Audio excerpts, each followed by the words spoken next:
to men. I'm soon going to describe to you what condition you must satisfy to be called a man.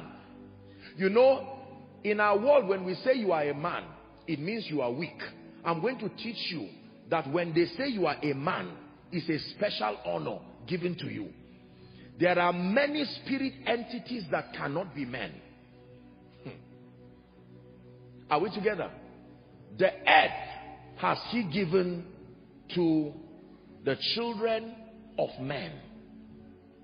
In Luke chapter 10 and verse 19, Luke chapter 10 and verse 19, he said, behold, I give you power. It's an inaccurate rendition, sadly, by King James. Give us Amplified, and you will see it corrected there in Amplified. He said, behold, I have given you authority and then power to trample upon serpents, scorpions, physical and mental strength and ability over all the power of the enemy, and nothing shall in any way harm you.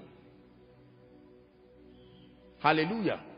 So, man, as the zenith of God's creation, was given a gift and a blessing by God.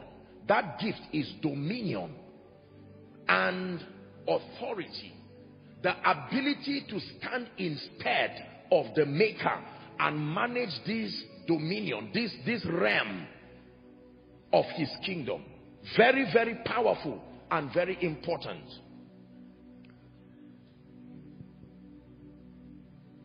So what makes you a man?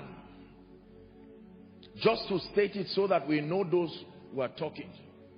For you to be a man, there are two things that you must have. Listen carefully. For you to be a man, there are two things you must have. Number one, you must first be a spirit. If you are not a spirit, you cannot be a man.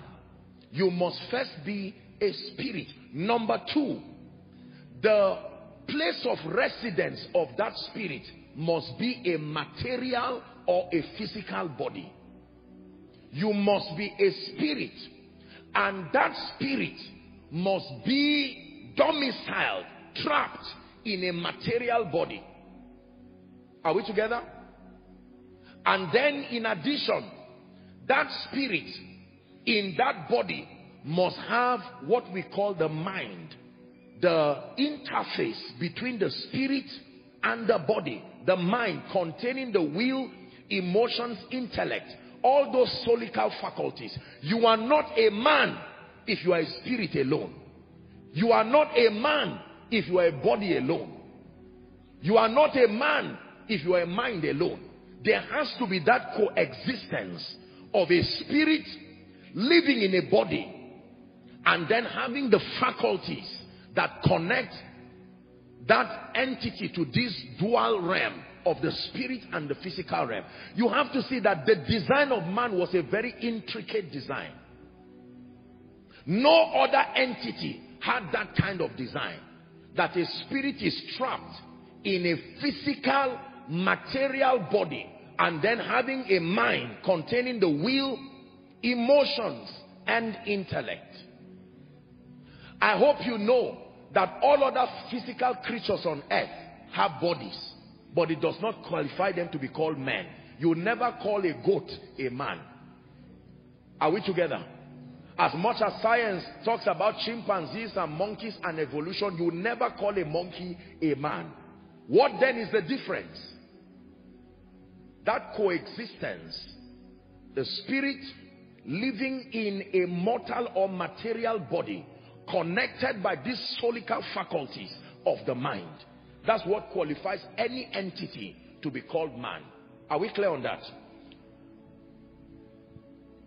That means to know who is legal and who is illegal upon the earth. Listen very carefully.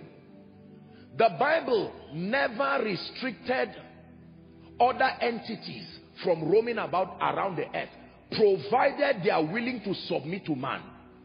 There is no record in the Bible where other non-human entities were prohibited from the earth. They were allowed, but the condition is that they must submit to the authority of man. Are we building now? I'm taking it easy because we need to understand this to know the implication of that statement. That means any other spirit that is not trapped in a human body that tries to exercise dominion and does not satisfy the condition to be called man is doing it illegally. Did you get that now? Any spirit at all.